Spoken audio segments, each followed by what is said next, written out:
Okay na safe, start na natin. So, bago natin pagkwentuhan yung dito naman sa Israel is gusto ko munang malaman kung ano yung buhay mo sa past na pag-abroad mo noon. Saan na nga ba yun? Sa Taiwan. Sa Taiwan. So, sa Taiwan ka nag-abroad noon. So, ilang years mo doon? Almost 11 years.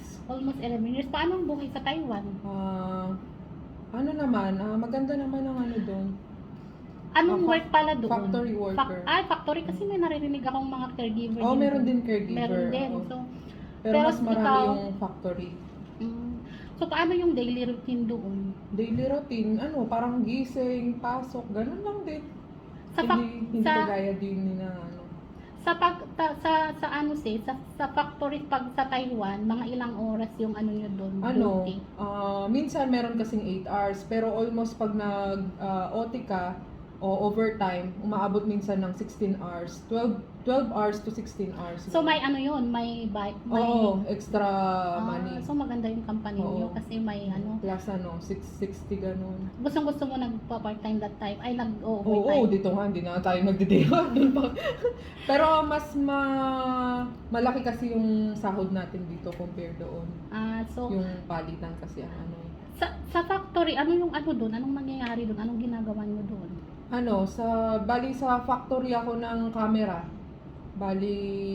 Anong work yun? Checker ako ng mga lente ng camera.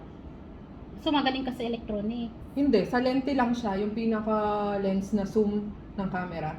Tapos, anong gagawin mo? Chine-check mo siya kung may dumi, kung may scratch. So hindi ka parang nagse-sales, hindi ka na sa isang parang, section tapos QC, ganun. Ano yung QC? Parang i-check mo siya na bago lumabas sa ibang department. Quality control, ganun yung talaga malinis yung lens mo. Yung wala siyang gas-gas, wala siyang molecules na... Pero nung in-applyan mo yan sa Pinas, tapos pumunta ka doon sa Taiwan, yun na yung sinabing work mo. Doon na sa electronics. So ilang years mo na nga doon? Almost 11 years. 11? Ay, wag na. Tanungin ko sana yung sahod niya kung magkano. Pero mas mataas yung sahod dito sa Israel compared doon sa Taiwan. Sa Taiwan na, okay. So, 11 years ka doon. Sa haba ng years na yun, madami kang investment? Hindi, wala naman. Kasi halos parang kung kasi yung sahod mo doon, kung ikaw ay may asawa, may anak, kulang. Parang sapat lang talaga na mo yung isang buwan ng parang pang-allowance lang. Parang ganun. Yun. Tapos ako single ako, kaya parang nabibili ko yung gusto ko. So, pero hindi ganun kalaki yung sahod. Wala kang masabing na-invest mo kahit ipon siguro, nakaipon ng konti. Cash? Oo. Yung halos ng placement ko papunta dito, yun ang nagamit ko. At least meron naman pala, may pinagkakitaan yung Pero ang kagandahan kasi sa Taiwan, parang masaya doon. Paglabas mo, may kasama ka ng kaibigan, hindi kagaya sa atin na dito sa bahay. kung kailan ka lang available. Kaya pala napa 11 years ka doon. Masaya yung buhay doon. Tapos pag day off nyo, sama-sama kayo, ganun. Okay, bago natin balikan yung saya mo doon. Dito naman sa Israel, anong years ka nang pumunta dito, sis? 2019. So, ilang years 2 years na ako this November. Sa 2 years mo dito sa Israel, may naipon na, ganun. May naipon naman. May naipon na agad, 2 years lang yun. Hindi, syempre yung pinang-placement ko, almost ng pinang-placement ko, nakuha ko na nga dun sa, naipon ko dun sa first abroad ko. Kaya, so, nung nandito ka na sa Israel, yung work mo ngayon, yun na yung ngayon. Oo, yung first hanggang ngayon. Siya yun. Siya pa rin. Yung nagbigay sa'yo ng visa. Siya pa So, sa kanya ka magto 2 years na ngayon. And sa pagka-caregiver dito, nakita ko kasi yung alaga mo sis. Siya, naka-wheelchair siya. Tapos yun. Sa pagka-caregiver na ginagawa mo sa kanya, ano yung parang mahirap na gawin na work sa part niya? Kasi ang mahirap, yung everyday talaga, kailangan na yung sa pagkain niya, kailangan kompleto yung bang makukuha niyang vitamins D putyo-putyo sa atin na kagaya ng noodles lang, sardinas lang, yung ganun. Di ba sa atin basta nakakain lang tayo. Pero Tama yung mga na. matatanda, kailangan kumpleto sila. Maarte. May gulay, may karne, ganun sa isang kainan. Tapos may prutas. Hindi pwedeng yung sabi mong noodles lang ang pagkain niya ngayon, hindi pwede yun. Kasi iba na yung ng katawan niya eh. So, kailangan niya nung parang masustansya. Oo, yung mga talaga. masustansya talaga. Tapos yung kailangan di mo makalimutan na yung pagte-take ng medicine niya. Mm-mm. So, paano yung daily routine mo sa kanya? Yung from morning pagkagising nyo, anong gagawin mo una? Pag yung... nauna ako magising kasi sa kanya. Mm-mm. Tapos naka-prepare na yung almusal niya sa lamesa. Dadaling ko muna siya sa banyo para maghilamos, mag-toothbrush, tapos upo ko siya sa lamesa. Kakain. After kumain niya, ilang minuto, maliligo na siya. Tapos yun, manunood ng TV. Tapos yun, tanghalian. Mabilis lang naman ang oras dito eh. Kaso nakakainip lang talaga. Pero twice a day ko siyang pinapaliguan. Kasi syempre matanda na. Oo, twice a day. Matanda na kasi iba na yung amoy. Ewan ko. Kasi ako, Lalo na pag hindi mo summer. alam kung usi ba o ano. Oo, mabaho. mabaho. Pero hindi naman umiihi sa diaper. Naka-diaper na kasi yung alaga ko. Mm-mm. Hindi siya umiihi sa diaper niya. Pero gusto ko pa rin na pag dumating Mabango. yung mga anak, mabango. Yung Malinis. sabihin na, ay hindi pinabayaan ng caregiver na. Mabango, malinis, Oo, at saka malinis. yung pagpaligo rin kasi ng lagi is Oo. nakakatulong din sa health ng katawan. Tsaka yung mga matatanda, feeling ko, iba na talaga yung amoy, no? May oo. malansang na yung akin eh. Oo, Ayaw parang, maligo. ayun, Yung twice a day akin siya ay naliligo. malansa na ayaw maligo talaga. Buti Oo. sa kanya twice Oo. a day Tapos kaya niyang kailangan paliguan. pag winter, mainit na mainit yung tubig niya. Pag hindi, Mm. magwo-walk out yun sa sa Pag summer CR. naman, okay Summer lang. okay lang. Okay, so pag sa gabi, anong oras mo siya dinadala sa room? Mga 10. 10. Tapos hanggang umaga na yun. Oo. Pwede ka nang matulog. So Oo, mahaba pa rin hindi ang siya tulog. hindi siya gigising. Hindi Hindi siya kagaya ng nagpupuyat. ibang Minsan lang na may time na hindi daw siya makatulog, bubuksan mo lang yung TV, tapos iwanan mo uli siya.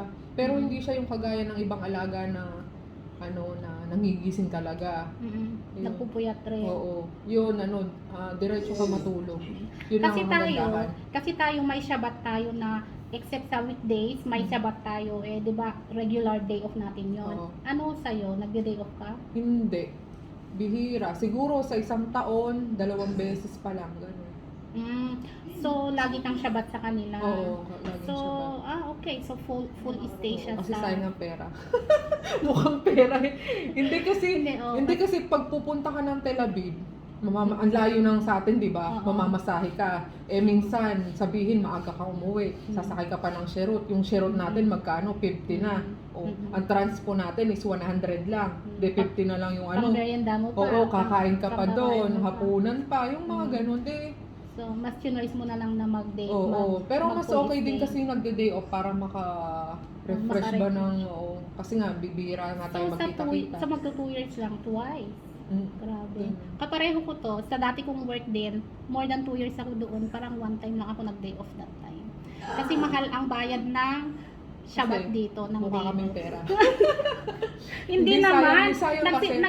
Nagsisikap lang talaga. Oo, Nagtatry tsaka hard lalo lang na talaga. pag hindi ka pa nakabayad ng placement. Hindi kagaya ng mga government to government ngayon na konti lang yung binayad nilang Nagastos na sa pera pagpunta o dito. pagpunta dito. Hindi kagaya sa atin na na almost half, diba? Oo, kasi yung natin yung parang first year natin parang nagkakandahirap pa talaga kami nagbabayad ng utang, mga ganyan. Kaya, at saka taste lang talaga. Kaya pareho kita, naisipan ko rin yan yung talagang gusto ko muna full stay. Oo. Kasi madami akong magbabayad pa ng utang kasi nag-i-interest naman yung mga utang namin, mga ganyan. So, okay. So, dyan sa pag-work mo dito sa Israel sis, tapos i-compare mo doon sa Taiwan. Anong parang feeling mo mas masaya? Mas masaya yung sa Taiwan. Kasi na-enjoy ko talaga yung kada Everyday. Sabado, Linggo, kasi Saturday ang pinaka-OT doon eh. Sunday ganun, yung magsisimba, tapos pupunta sa iba't ibang lugar, ganun. Yun, na-enjoy ko yun. Kaso dito sa Israel, syempre nakaipon-ipon. Para bang adulting stage na dito, yung kailangan ko na mag-ipon kasi tumatanda na, yung bang ganun. So, in terms of masaya, doon ka sa Taiwan? Oo, masaya talaga doon. Pero pag in terms naman sa Financial, Financial, oo, mas gusto mo mas dito. gusto ko dito. eh di masaya rin, nagpapasaya rin naman ng pera. Oo, minsan.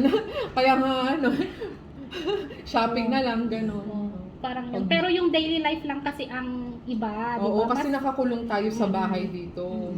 Yun. Tapos doon, Tapos wala kang, bihira ka makausap ng ibang tao, yung alaga mo lang, gano'n. Nakafocus Tapos ka na. minsan kung sa mga kaibigan, sa cellphone lang, Oo. gano'n. Okay, so ano ka bang i-question ko? Wala na akong alam na may question na ibigay na niya yung mga difference ng pagka-ex abroad niya at saka yung work niya dito sa Israel. So, sis, thank you for letting me to interview you. At saka may dadagdag lang naman ako kasi kahit saang bansa ka kung wala kang sipag at tiyaga, 'di ba? Wala talaga mangyayari sa iyo. Kung isipin mo na mag-abroad ako dahil parang una mong isipin pag nag-abroad ka, tawag dito, bakit ka nag-abroad? Para saan? Siyempre, ako para sa pamilya ko, para sa sarili ko. 'Di ba?